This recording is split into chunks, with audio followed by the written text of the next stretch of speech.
Na aula prática número 6, nós testamos a capacidade tamponante, de diferentes soluções tampão com diferentes concentrações. Os resultados que nós observamos, então, foram plotados na planilha do Excel, aonde numa coluna aqui vocês colocaram o volume de titulante e nas demais colunas cada grupo anotou o valor respectivo, do pH observado com aquele volume de titulante. Para analisar esses resultados, nós poderíamos observar essa tabela e fazer todas as comparações possíveis.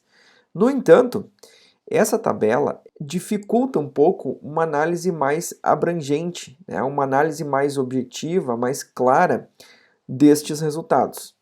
E de que maneira, então, a gente pode mostrar esses resultados de uma forma mais clara e mais objetiva? E o mais importante ainda, como que a gente pode mostrar esses resultados de uma maneira em que o leitor compreenda de forma rápida e simples como que o pH dessas diferentes soluções tampão variou de acordo com o volume do titulante pipetado. Entre as diversas maneiras que existem, os gráficos são justamente essa maneira mais sintética, mais concisa de a gente representar um conjunto de dados. Existem diferentes tipos de gráficos disponíveis, e o grande objetivo desses dados é justamente reunir numa única imagem, numa única figura, um conjunto bastante grande de dados. A ideia do gráfico é tentar sintetizar esses resultados, esses dados, de uma maneira clara e objetiva. Além disso, os gráficos também permitem que a gente aumente o nível de compreensão, do leitor em relação aos resultados que estão sendo mostrados ali. E os gráficos, eles acabaram então se tornando, parte essencial da análise de dados.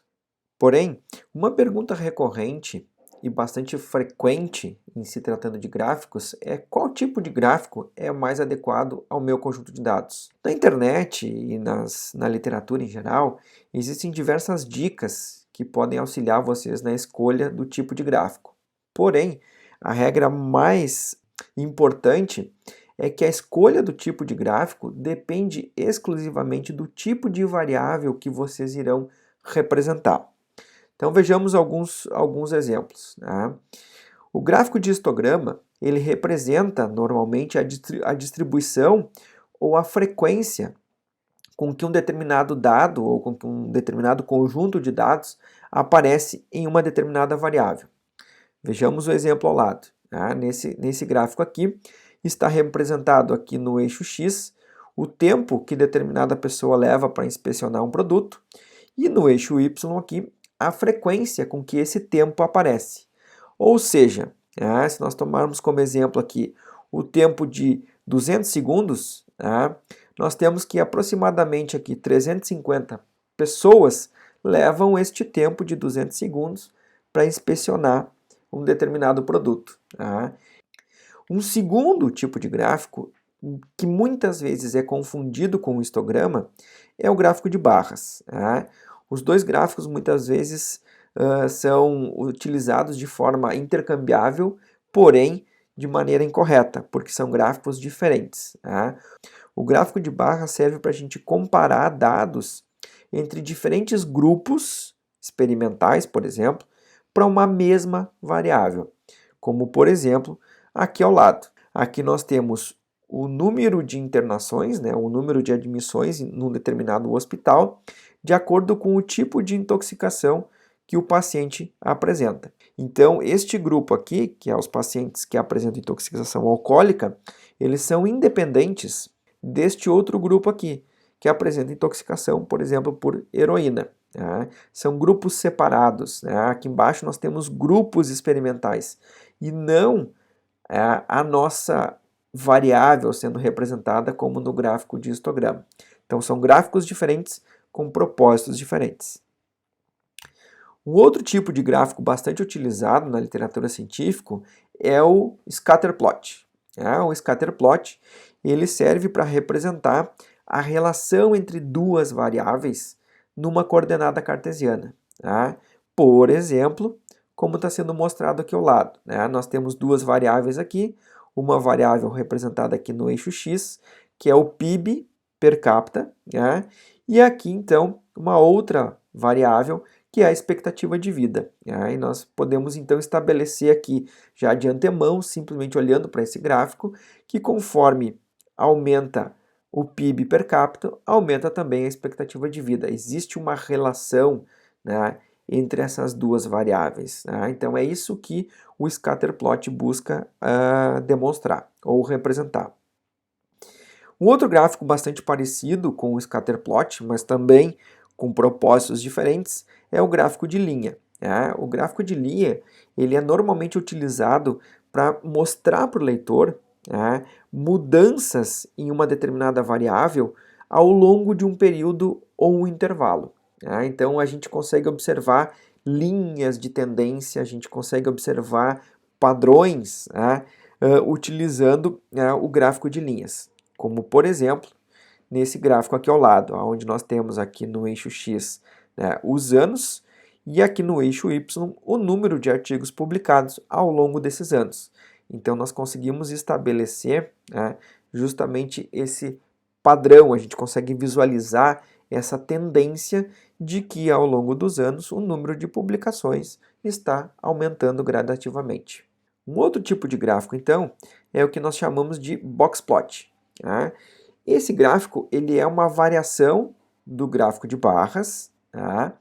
E é utilizado justamente para representar a variabilidade dos meus dados, que é indicado, tá, por essas barras de erros aqui, tá, em preto na imagem. Vejamos esse exemplo aqui.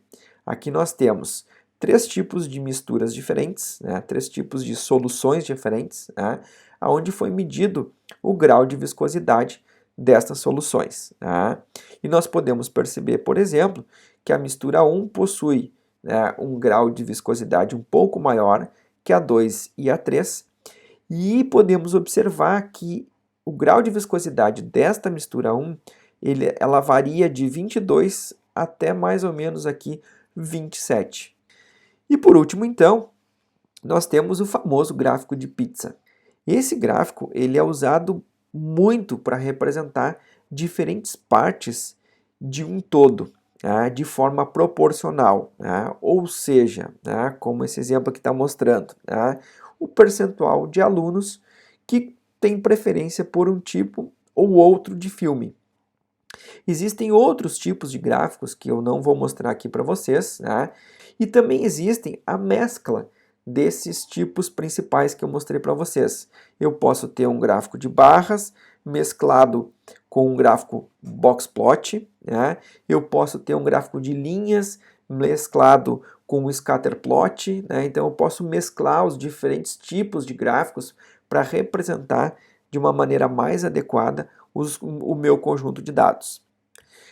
No caso da aula, onde nós avaliamos a variação do pH em relação ao volume de titulante adicionado, e aí a palavra relação aqui aparece destacada justamente porque ela vai determinar o tipo de gráfico que nós vamos utilizar, nós temos basicamente duas variáveis, tá? O volume de titulante que nós pipetamos e o valor de pH de acordo com este volume pipetado. Então nós temos duas variáveis e queremos mostrar a relação dessas duas variáveis. Tá? Isso já nos dá um indicativo de que provavelmente nós teremos que trabalhar com um gráfico scatter, né? Um scatter plot ou uma relação XY. Tá? Mas também nós queremos uma outra coisa, nós queremos mostrar essa variação de pH ao longo, né, deste intervalo de volume pipetado. Então, isso também nos remete a um gráfico de linha. Tá? Então, provavelmente, para representar esse nosso conjunto de dados que nós obtivemos, nós vamos ter que combinar o scatter plot e o gráfico de linha. Nós teremos que fazer lá no Excel, conforme a aula que eu mostrei para vocês de como fazer um gráfico XY, né? A plotagem do volume de titulante pelo valor de pH, utilizando então uma combinação do scatter plot e do gráfico de linha. Ok? Então vamos passar então para como é que a gente vai elaborar esse gráfico. Nós iremos agora então construir o nosso gráfico, né, mesclando um scatter plot, um gráfico de dispersão XY, como o Excel denomina esse tipo de gráfico, com um gráfico de linha. Conforme eu havia solicitado para vocês no protocolo de aula prática, nós vamos construir dois gráficos. O primeiro, com os resultados do grupo 1 até o grupo 5, e o segundo, com os resultados do grupo 6 até o grupo 9. Tá? Então, vamos lá. Vamos selecionar, então, os dados que eu quero, colocar no primeiro gráfico, e vou aqui inserir gráfico. Então, tem esse conjunto de ícones aqui no Excel, né, onde nós podemos observar aqui o gráfico de dispersão XY. Clico aqui e vou pegar a segunda opção, tá, que é a combinação do gráfico de dispersão XY, do scatter plot, com o gráfico de linha. Clico e automaticamente o Excel já vai me dar o gráfico aqui. Vou aumentar um pouco o tamanho desse gráfico para facilitar a nossa visualização. E aí, então, vamos agora colocar todos os elementos que esse gráfico necessita. Primeira coisa que nós vamos colocar é o título desse gráfico, né, para identificar ele, para dizer o que ele é. Então, esse gráfico aqui é uma relação entre o volume de titulante pipetado e o valor de pH do tampão. Opa.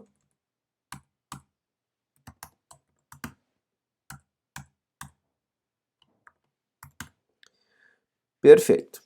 Tá? Segunda coisa que nós temos que colocar neste gráfico aqui são as legendas do eixo Y e do eixo X. Então, vou selecionar o gráfico, né? Vou em formatar o design do gráfico, tá? E vou clicar aqui, adicionar elementos do gráfico. Vou colocar então aqui, adicionar os rótulos de dados do eixo horizontal, que é o eixo X, e adicionar os rótulos de dados do eixo vertical, que é o eixo Y. Tá? E aqui eu tenho que dizer, onde está escrito aqui título do eixo, tá? O que está representado nesse eixo aqui. Aqui então é volume, vou botar a letra minúscula, volume de titulante. E vocês têm que me dizer qual é a unidade que nós estamos utilizando, no caso ml. E aqui no eixo Y a mesma coisa. Tá? Eu tenho que dizer o que está representado aqui. Tá? O que está representado aqui é valor de pH. Tá? Vou aumentar as fontes aqui para a gente poder, né, visualizar melhor. Então vamos botar uma fonte maior aqui, vamos botar 12 nos eixos. E nos rótulos dos eixos, vamos botar uma 16 aqui, para ficar mais fácil de visualizar. Vou aumentar a fonte do título também, vamos botar mais 18 aqui para ficar melhor. Tá? E aqui embaixo nós já temos então o nosso gráfico pronto, tá? Com a legenda aqui, o nome de cada grupo e o seu titulante, e o que nós podemos observar como resultado. Olhando para esse gráfico, né, já que o objetivo do gráfico é sintetizar um conjunto de dados, permitir que o leitor compreenda de forma mais fácil e mais rápida esse conjunto de dados, o que nós podemos observar? Já de cara o que nos chama a atenção é justamente essa dispersão desses dados aqui em azul e a dispersão dos dados em vermelho, que corresponde justamente ao grupo 1 e ao grupo 2, onde nós temos a menor concentração dos nossos tampões, né? Concentração de 0,01 molar, tanto no titulante alcalino quanto no titulante ácido. E nós podemos observar que já nas primeiras titulações, na primeira adição, né, de titulante, o pH já começa a variar.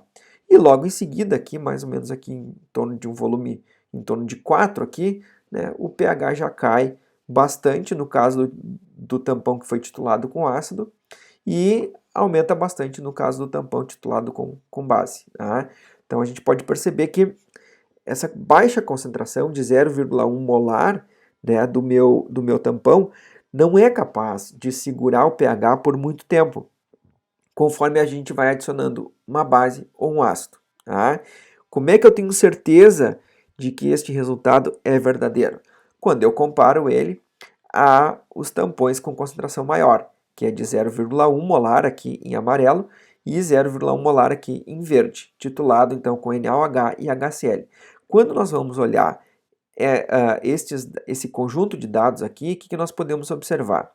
Que quando a gente titula com HCl um tampão na concentração de 0,1 molar, nós podemos observar que o pH se mantém estável por muito mais tempo, tá? Por um volume muito maior de titulante. Só vai começar a se alterar quando eu estou aqui próximo de 15 ml de titulante. Quando comparar então com esse grupo aqui em vermelho, que já começa a se alterar aqui em torno de 4, 3. Tá? Então, isso mostra, né, de forma clara e objetiva, né, olhando para esse gráfico aqui, que a concentração do tampão influencia diretamente no seu poder tamponante. Né? Quanto maior a concentração desse tampão, mais poder tamponante ele tem. Tá? O que faz todo sentido, porque quanto maior a concentração de tampão, mais moléculas desse tampão eu tenho dispersas naquela solução e maior vai ser a capacidade ou de absorver prótons ou de doar prótons, né, conforme a necessidade do titulante que está sendo adicionado ali. Tá? E por último, então, nós podemos observar que este tampão com concentração mais elevada aqui, que era de 0,5 molar, ele demorou mais ainda para alterar o seu pH e se igualar ao tampão, né, de 0,1 molar. Tá? Muito bem, o segundo gráfico, então, nós vamos repetir exatamente isso que nós fizemos aqui e vamos ver se o pH em que o tampão está, né, o pH inicial do nosso tampão, influencia no seu poder tamponante. Tá? E aí vocês vão fazer esse gráfico e vocês vão chegar a essa conclusão. Tá? Todos do grupo, de todos os grupos, vão fazer esse segundo gráfico e vão colocar as suas conclusões analisando esse conjunto de dados. Ok? Certo então, gente? Um abraço a todos, bom feriado e até sexta-feira.